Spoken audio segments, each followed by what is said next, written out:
Hello, wonderful people. Welcome to my channel. Now we are doing the second one of the power couples. We are discussing intimacy in congruence in continuation to the intimacy of Nakshatra. So you can look that up in this playlist. If you're new to my channel, you can subscribe and explore generally. Anyway, in this one we are discussing intimacy. So what dynamic intimacy is possible in the best kind of match fixing, not match fixing as in going and fixing some cricket matches. Okay, we are talking about matchmaking between couples, very popular in Indian subcontinent, although many people get it completely wrong and they just go by traditional books without matching the psychological parts. Or Nakshatra has psychological parts. This is the reason why I published that whole Nakshatra psychology, NLP, case studies, yada yada, all that I published beforehand itself, because you have to look at that first.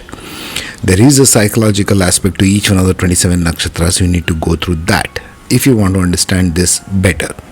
Anyway, so now we are talking about the second combo, that is 1 to 4. That is, we have started from Ashwini. We are doing the Devganas now, if you recall.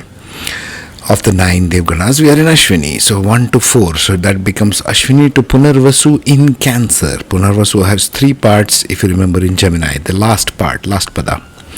Core chemistry, 1-4 moon positioning in practice. How does that work? The tone is of emotional steadiness meets enthusiastic spark. Enthusiastic spark being of Ashwini. Emotional steadiness, Cancer, being Punarvasu. The Punarvasu part which stays in Cancer, the 4th pada. Safety with vitality. Why it works? The man's Ashwini Moon ignites action and freshness. Man and woman is interchangeable here, by the way. I've just taken a case. Woman's Punarvasu Moon absorbs, nurtures and restores. He brings speed, renewal, adventure. She brings homecoming, reassurance and consistency. The risk is the fire can evaporate water. If it is too intense, and water can dampen fire. One is a fire sign in Aries, Ashwini. The other one, Punarvasu, last pada is in Cancer, water. So it can become overprotective. There needs to be emotional pacing that must be attuned. If he moves too fast, she processes deeply. This can be a thing. Anyway, we shall see that. The first part, the mind, which talks about communication, pacing and thought style. Like I said, I am matching my notes from my different courses as well as book, as well as other things, deep research and so on.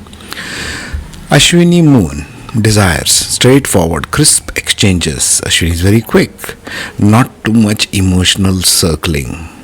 Quick planning, decisive moves and immediate results. That's Ashwini's signature. A partner who doesn't over-explain or delay action. That's him. How she fulfills it, Punarvasu style. Begin with empathy, then anchor with clarity. I feel this too. Let us decide this way. Or translate his urgency into structured warmth. Agree on timelines but maintain a tone of care, because she comes from a position of care, being Moon in Punarvasu in Cancer. Encourage his ideas by grounding them. That's exciting. Let's anchor the first step by tonight. So she takes a slow roll on his communication, if you might say. Punarvasu Moon, her desires now. Emotional coherence and reflective dialogue. Communication that feels safe, slow and sincere. To talk until understanding dawns, not just to talk for the sake of talking, which is common in social media these days. Reassurance through conversation. How he fulfills it now? Offers gentle summaries. So you need to rest, get quiet, got it, I'll handle dinner. And he goes about making stuff. And Ashwini is good at making stuff, by the way, because they're action oriented. Mars, Aries. Keep the talk short but frequent. Small doses of attention mean more to her than one big rant or talk. Replace impatience with protective action. Do something that conveys care. Light a candle. Fix something for her. A tea, a coffee, a chocolate drink. I don't know, whatever works between you two. Now let's see the emotional part of this. Now blending the core chemistry into the hard part of it. It's the second part of it. Safety, bonding, repair. Ashwini Moon, freedom and emotional simplicity. Space to act, not endless emotional analysis. That's what she is good at. To be appreciated for his initiative and loyalty. That's what he desires. How she fulfills it. Express gratitude for his decisiveness rather than analyzing the decision over emotional analysis from the woman's side. So she has to fulfill his need by doing this. That's how this is structured, okay? You can go through the slides one by one. I'm reading out and offering some commentary in between. After conflict, offer soft return gestures.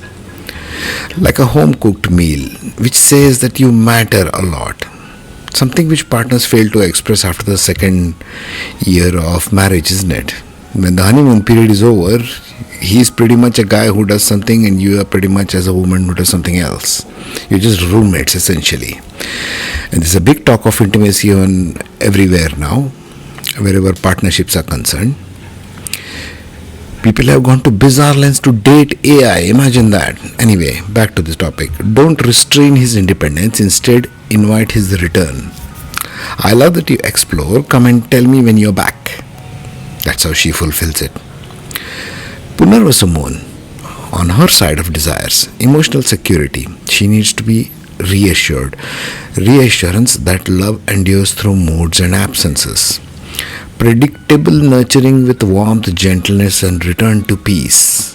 Fourth house, traditionally is also peace, isn't it? So Moon falling in Punarvasu in the last pada is about peace. A partner who honors her sensitivity rather than labeling it as this is just too much. I can't handle this, all that kind of thing. How he fulfills it.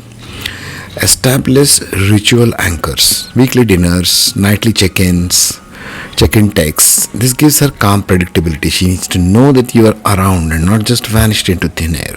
Express affection verbally and physically even in small doses. Actually, microdosing in affection is very nice, very consistent. It is more sustainable, maintainable in intimacy, if you ask me. When she withdraws, respond with presence, not logic. Magic, not logic, people. Simply staying near her restores her faith in you. Now let us get into the physical part, which people want to jump on first. First get into bed, then we shall see other things. No, folks, that's not the way it works. That's a one-night stand, not a relationship. Now we come to the physical part, and I can hear all you perverts going on. Okay, let's boom time. Physical intimacy, chemistry, cadence, and turn-ons. Ashwini, what he desires. Ashwini Moon, spontaneous high energy, physicality, passion, which is physical. Because it's Ashwini.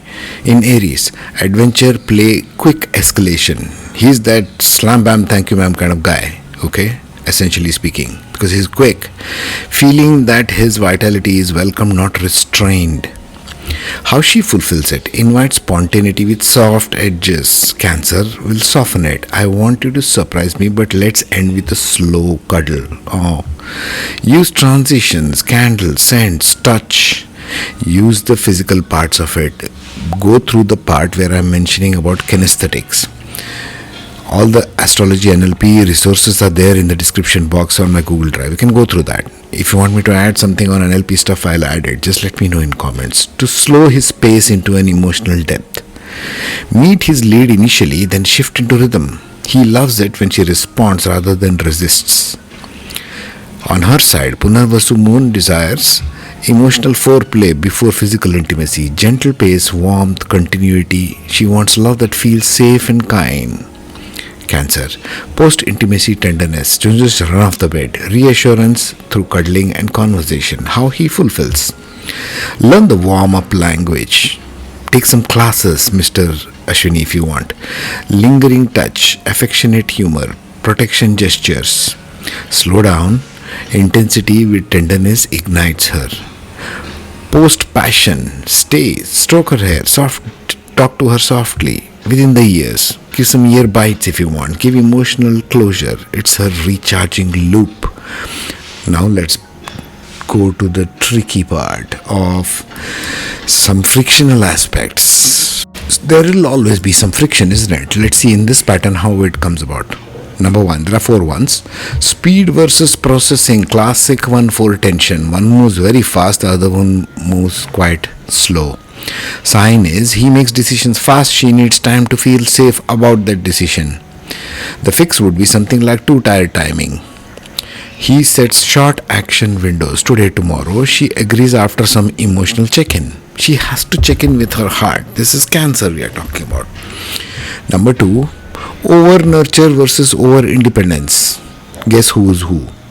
Sign, she mothers, he rebels. The fix would be something along the lines of convert mothering to faith gestures. I trust you'll handle this. He reciprocates by giving update rituals, short reassurances texts, keep her calm without losing freedom.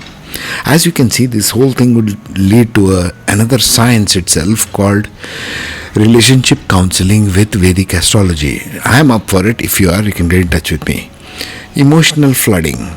Sign, her sensitivity feels heavy to his brisk nature.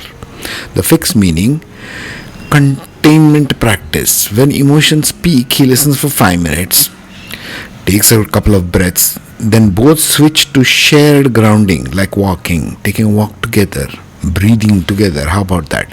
Touching each other in any way. Don't get your minds get carried away.